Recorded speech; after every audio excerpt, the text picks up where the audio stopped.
Have you ever heard a story, one of those stories that kind of makes you stop and rethink what's possible? Well, today we're diving into one of those. Imagine, just picture this, okay, a 65-year-old woman who decides that retirement isn't about slowing down. No, for her, it's about taking on these incredible treks across some seriously challenging landscapes, and we're talking about the Middle East and Turkey here, multiple long-distance hikes. And get this, she's often pulling this kind of unusual wheeled contraption. Yeah, definitely not your typical retiree, right? It's a Yeah. pretty striking image to think about.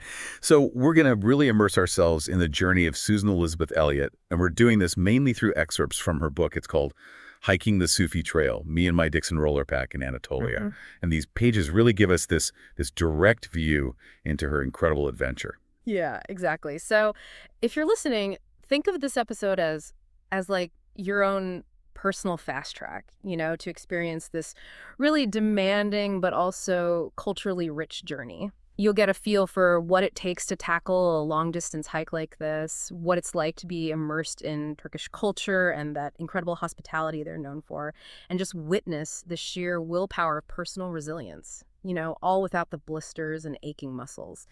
And we're talking about a real variety here, diverse terrains, fascinating encounters with local people, and, exploring these ancient historical sites. And, our job here is really to guide you through all this amazing material. We're going to try and pick out the interesting and insightful parts of Susan's story, help you understand what really stood out, what challenges she faced, and the moments of beauty and connection she found along the way. Okay, so let's unpack this a bit. Like, what was the thing that lit the fire for this ambitious adventure, especially at that stage of her life? It wasn't just a random idea that popped into her head, right? Right, definitely not. The book reveals this pretty significant background in her personal life. She's recovering from breast cancer, her third time dealing with it, and her father, who lived to be, get this, 103, had recently passed away. So I think this combination of regaining her strength and a newfound sense of freedom, like a space to dream big again, that seems to have been the real push for her. Yeah, that makes a lot of sense, a real turning point in her life. And it's not like she was a stranger to these big hikes. This wasn't her first rodeo, so to speak. Right, exactly. So in the book, she mentions these previous journeys she did, the Jordan Trail back in 2015 and 2016, and the Sinai Trail in 2017. And, we're not talking about some leisurely walks in the park here. The Jordan Trail especially it's known for being a pretty demanding route, world-renowned. And there's this interesting detail. During her Jordan Trail hike, she was also fundraising for War Child, specifically their Children of Syria appeal, which really says a lot about her character and her drive to help others. Yeah, really inspiring. And then there's this mysterious thing mentioned right in the subtitle, the Dixon Rollerpack. What exactly is this piece of equipment? Okay, so the Dixon Rollerpack, it's basically presented as this unique alternative to your typical backpack. It's kind of based on the idea of the North American Indian travois. So the idea is to shift like about half the weight onto this single wheel that's attached to a frame and a body harness. Now, Susan's initial hope, I think, was that this design would give her more independence, allow her to do more wild camping and be more flexible with how far she could go each day, especially because she mentions dealing with knee arthritis and fibromyalgia. She was really looking for a more self-sufficient way to travel. It's kind of like, imagine pulling a lightweight cart instead of carrying everything on your back. So she starts off from Istanbul with this roller pack, right? What were those first few days like? Sounds like there were some immediate hiccups, some logistical challenges right off the bat. Oh, yeah. The beginning in Istanbul, it definitely threw her a few curveballs. Yeah. Right away, she ran into some confusion with all the different exchange rates and currencies they have there. And then it being Ramadan, which is, the Islamic holy month of fasting, a lot of businesses have different hours or might even be closed. Yeah. And so even getting something as simple as the official SUFI Trail passport stamps, like just getting those stamps, turned out to be way harder than she thought it would be. She even talks about having to sneak into this dusty construction site just to get one stamp. And to top it off, the stamp ended up being upside down. Oh, no, that's rough. Not exactly the smoothest start, but it sounds like she took it all in stride, though. Yeah, she did. She did. And, she talks about this stark contrast she observed between the quiet beauty of some places and then the crazy energy of the crowds in Istanbul, which is, pretty typical for anyone visiting that city. And even navigating the city itself with the Dixon Rollerpack, that's a whole other challenge, especially when she was trying to get to the ferry terminal for Yelova. She ended up having to walk like extra 10 kilometers just to find a route that worked for her and her wheeled companion. Oh, wow. And the ferry to Yelova, that in itself, it carries some heavy historical weight, right? Yeah, it does. Yelova, it's a place with a pretty somber history. It was where over 3,000 people died in that devastating earthquake back in 1999. So it's a reminder of the layers of human experience that are embedded in the landscape. Mhm. And once she started hiking towards Gokhadir, she talks about encountering these fragrant cistus plants and hearing the azan, which is the Islamic call to prayer, and just seeing local families working hard in their fields. It's a real immersion into rural Turkish life. But those early parts of the hike, they weren't all, sunshine and roses, were they?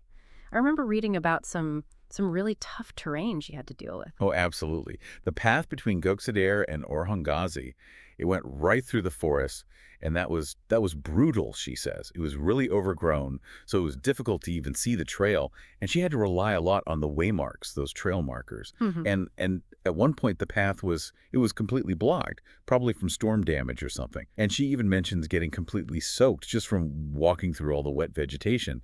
It really shows you how unpredictable long-distance hiking can be. Anything can happen. And then there's this great part about her meeting Chevril and her volunteers. That sounds like it was a real boost for her, for her morale. Oh, it totally was. Arriving at Chevril Trayer's place, it was this little organic small holding, and it was just pure hospitality. Chevril and the volunteers welcomed her with open arms. They offered her tea, bread and cheese, even some homemade treats to give her energy for the journey. And Suze makes sure to mention that Chevril gave her a perfectly stamped SUFI Trail passport. Yeah. Which, after the upside-down incident, it must have felt like a small victory. Yeah, I bet. But even after that nice little break, the forest kept throwing challenges at her, didn't it? It did. Even though someone had warned her that it might not be the best for her, for her trolley, she decided to try out this newly marked route through the forest. It was muddy, but she wanted to give it a shot. She talks about these hidden steps covered in moss and this almost magical atmosphere in the woods, but physically it was really demanding. The vegetation was so thick that it hid the waymarks, and her Dixon Rollerpack kept getting stuck on rocks and stuff. She even had a bad slip and bent one of her hiking poles. It just shows how determined she was to keep going, even with all these difficulties piling up. It's amazing that she didn't give up. And then there's that heartwarming story about the dog that became her companion, right? That must have been a welcome friend on those lonely stretches. Oh, for sure. This stray dog, he basically just adopted her on her way to Orhan Gazi. So even though she was still struggling with the overgrown paths, she found some comfort in having the dog by her side. And when she finally got to Ahmet Albayrak's house, the kindness of his family, it's incredible. They were in the middle of preparing for their Ramadan fast, but they welcomed her with open arms and even fed the tired dog. And get this, it was her first real meal since leaving the UK, which really shows you the deep-rooted Turkish hospitality. It's ingrained in their culture. Yeah, moments like that, they really stick with you, don't they? The kindness of strangers, especially when you're going through something so physically and mentally demanding. Absolutely. And that theme of unexpected generosity just keeps popping up.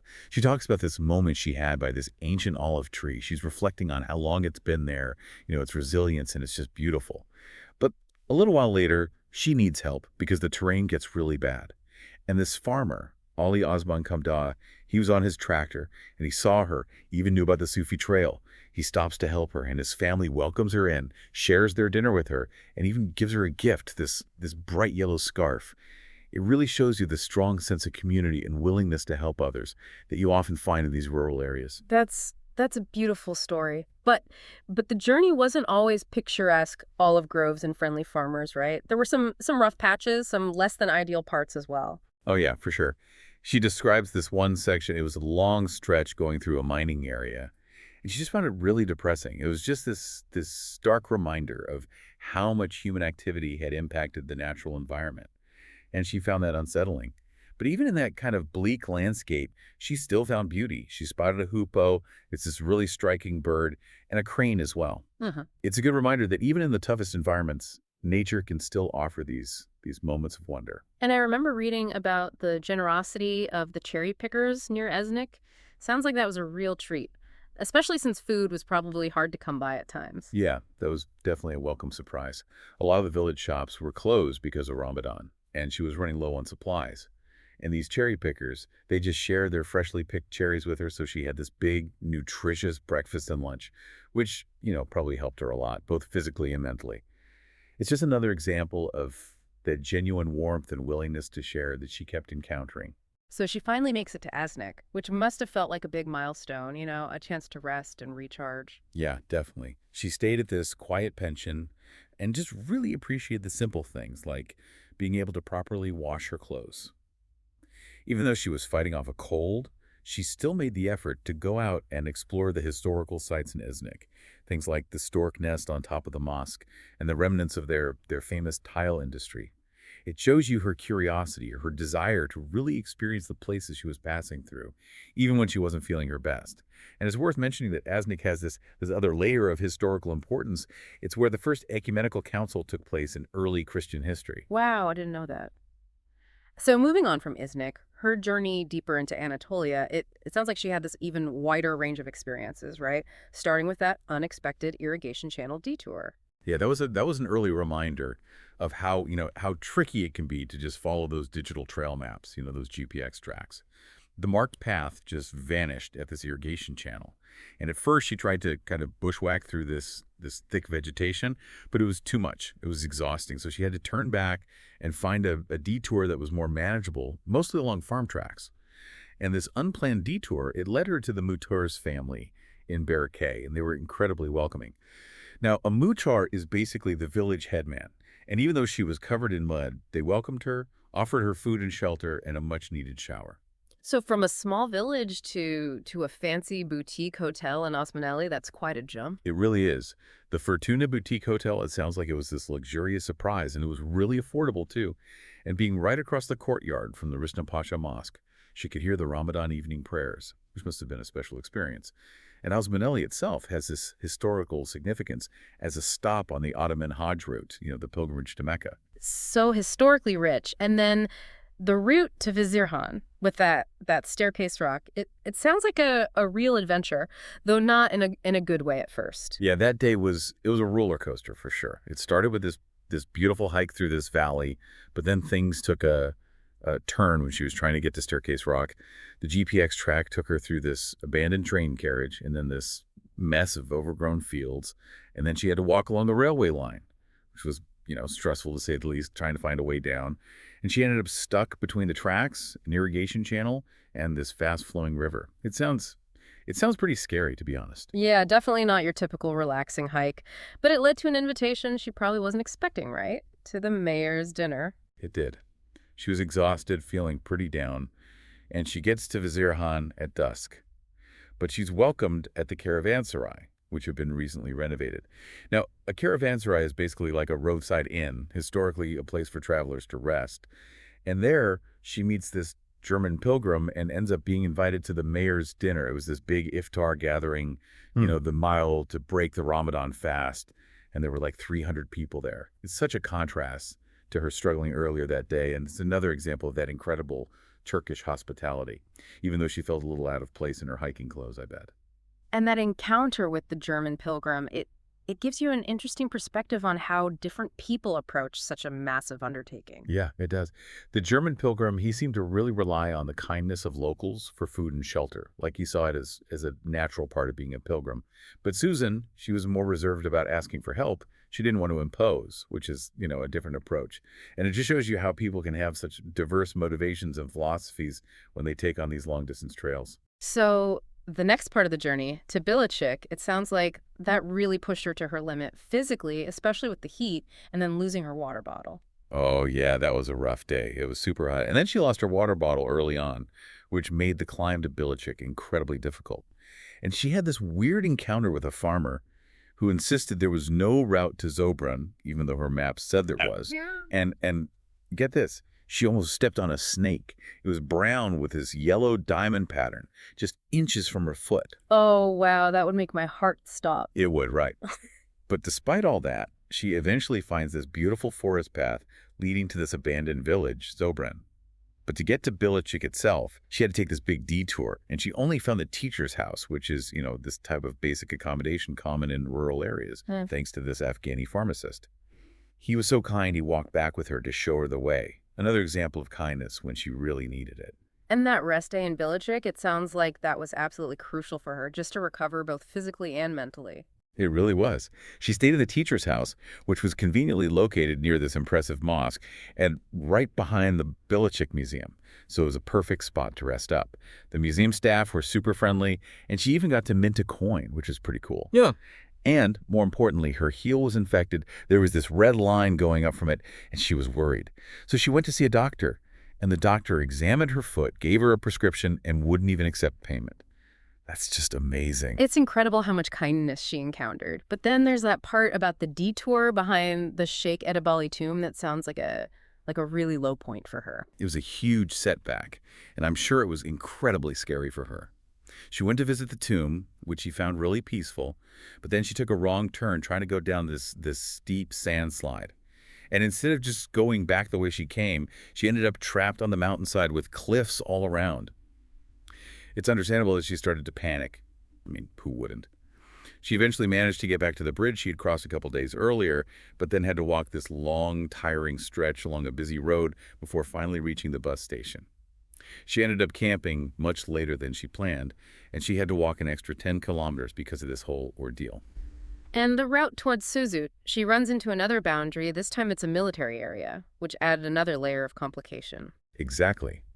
The digital trail led her right along the edge of this military area, Yeah. and there were signs everywhere saying no photography.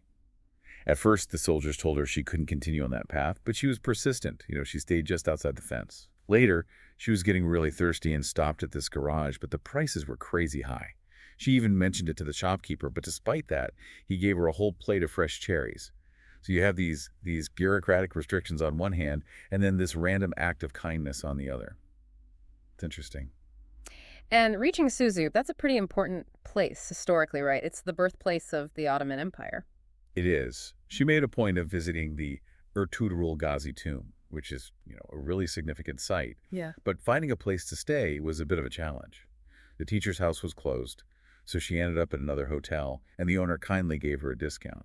But since it was still Ramadan, finding somewhere to eat in the evening was another hurdle. And then the walk towards Yesiort, it sounds like that was a welcome return to some natural beauty after all those challenges. Yeah, it was a beautiful day, scenery-wise. Beautiful forests, meadows full of wildflowers, the whole 9 yards. But she did have this one unsettling encounter with a farmer who started shouting at her. It sounds like he was pretty agitated. She was following this narrow path between fields, but despite that, she decided to keep going, trusting her digital navigation. She eventually found a peaceful spot to camp by some ponds near Riza Pasha, and she fell asleep to the sound of frogs and those little bells animals wear. It sounds pretty idyllic.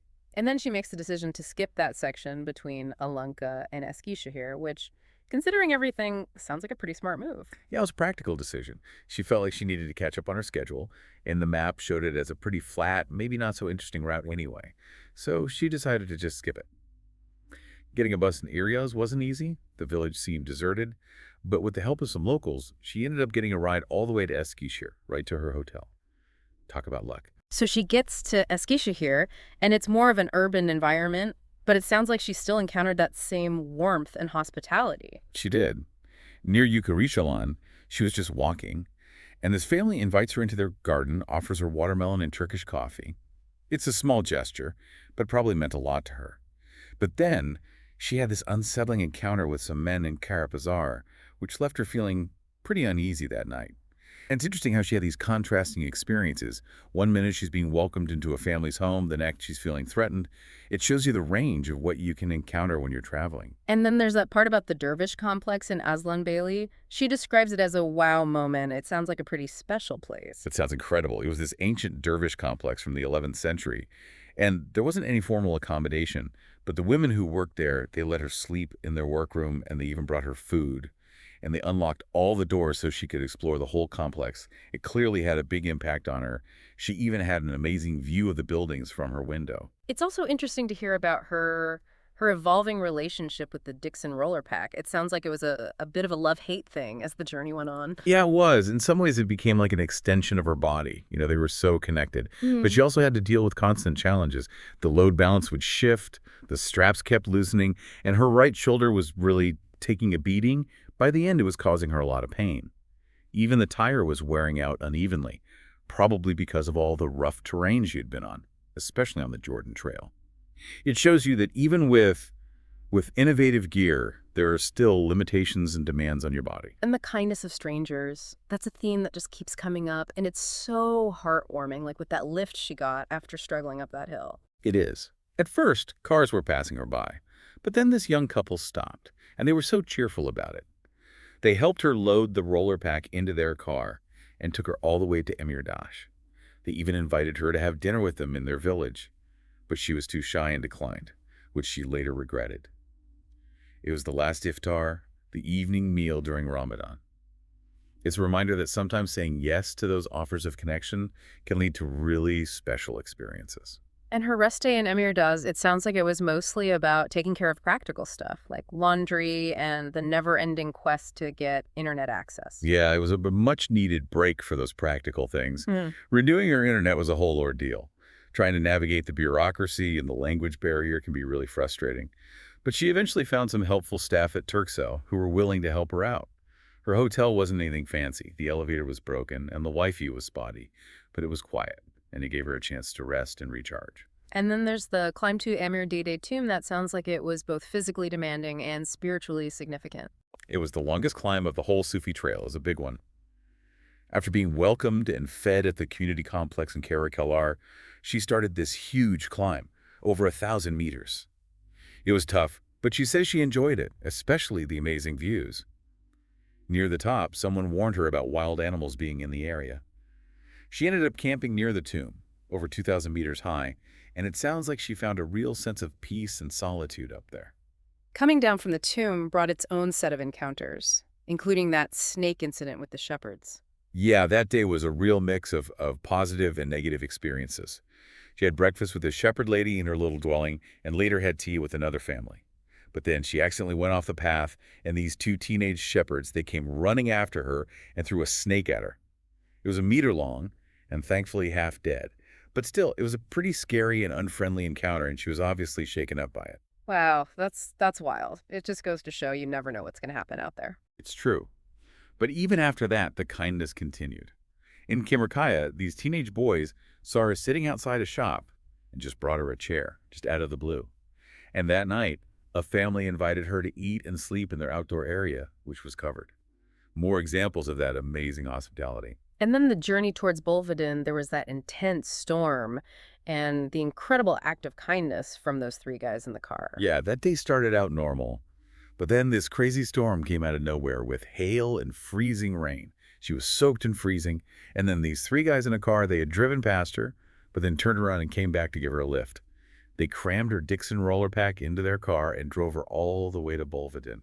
She was so grateful for their help. And then in Bolvedin, she has this other unexpected experience, being invited to a funeral dinner. Right. She was asking for directions, and they just invited her to join this traditional dinner they were having after someone's grandmother had passed away. She participated in the Quran readings and prayers, and it was this really unique and unexpected immersion into local customs. And later that night, she even had to deal with a tick that was stuck to her. Oh, yuck. It sounds like the bus journey to Say and then walking to Yakasinek.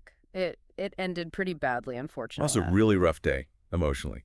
She took this scenic bus ride to Say, had some beautifully presented Turkish coffee, and then started walking towards Yakasinek, which involved crossing a river. But when she got to the village, they wouldn't let her stay in the village room, even though she had stayed in similar places in other villages. And then the police got involved. There was an interpreter, but it just turned into this big misunderstanding. She was left alone in the dark, feeling really upset and vulnerable. It's good that Sadat and Iris, the people she had met before, they stepped in and made sure she had a safe place to stay. They really came through for her. They got her a hotel room in Sultanda, made sure she had food, everything. She felt like she might have overreacted during the whole ordeal, but they were just so understanding and supportive. It's amazing how these connections, these little communities can form around long-distance hiking. And then moving on towards Akbaba, it sounds like she once again found that same warmth and generosity from the local people. Yes, the walk to Akbaba was relatively flat, so she had some time to recover from the previous day. And right away, she was welcomed by some locals who helped her find her host, Rafik Şimşek. She had a nice conversation with his nephew, enjoyed a great meal, and then Rafik drove her up the mountain to camp on his farm, which sounds like a perfect campsite under the stars. And her stay with Refik, he told her about the wolves in the area, which is kind of a reminder of the wildness of the landscape, right? Yeah, he told her about how wolves sometimes come down from the mountains to his farm during the winter. And the next morning, they had this nice breakfast together, fresh eggs and all, before he drove her back down to the village. And then she walked through these beautiful cherry orchards and past these quiet traditional villages. It sounds peaceful. She made a detour to see those ancient Philomelian houses, which is cool, even though she couldn't actually get close to them. Yeah, it was. Unfortunately, she couldn't actually get up close because of fencing and security, but she still enjoyed the views of Akşehir Lake. And later that day, when she arrived in Akşehir, she met Ramazan, who turned out to be this fantastic guide. He showed her all these cool historical and cultural places. So spending that rest day with Ramazan in Akşehir, it sounds like it was a deep dive into the local culture and history. Oh, it was. Ramazan knew so much about the area. He took her to all these well-known spots and some hidden gems as well. Sufi tombs, an Armenian church, and even this exhibition with a reproduction of that famous tortoise trainer painting. It was a real exploration of the multicultural and spiritual history of the region. And then the last leg of her journey towards Konya, it sounds like that had its own challenges, from that crazy sea of rocks to that email she got about her accommodation. Yeah, that day to Yelavalin, she had to walk across this track that was basically just a ton of loose rocks. It was hard going, and she could barely find a safe place to set up her tent. And then she got this email about her accommodation in the next town, and it wasn't good news. The next day, she had this scary encounter with 5 shepherd dogs, and then this tense interaction with the shepherd himself. Getting to Dozanizar was a huge relief for her. And she was finally able to find a sleep aid in Dozanizar, which might sound like a small thing, but after so many sleepless nights, it was probably a big win. Absolutely.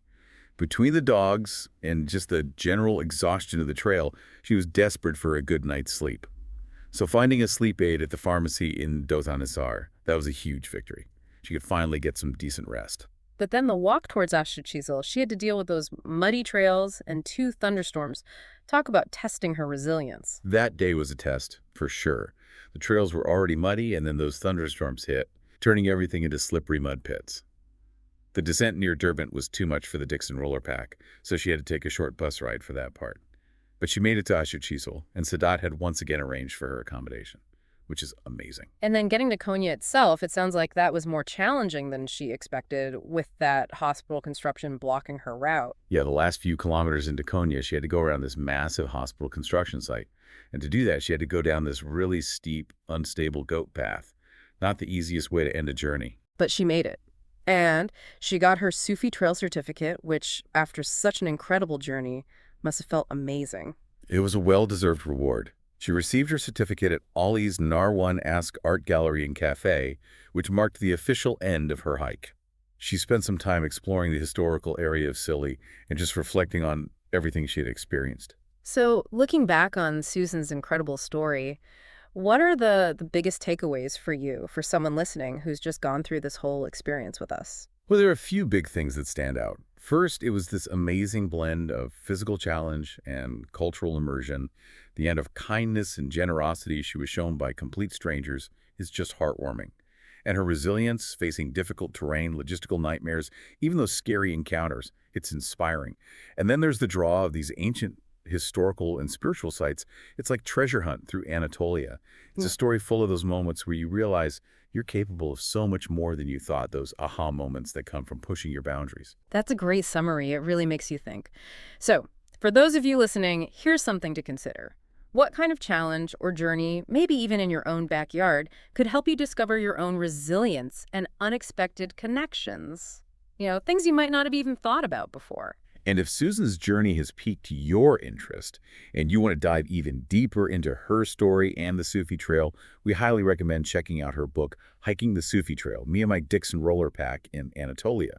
There are also a bunch of resources online about this amazing trail. Thank you so much for joining us on this deep dive. Until next time, keep exploring.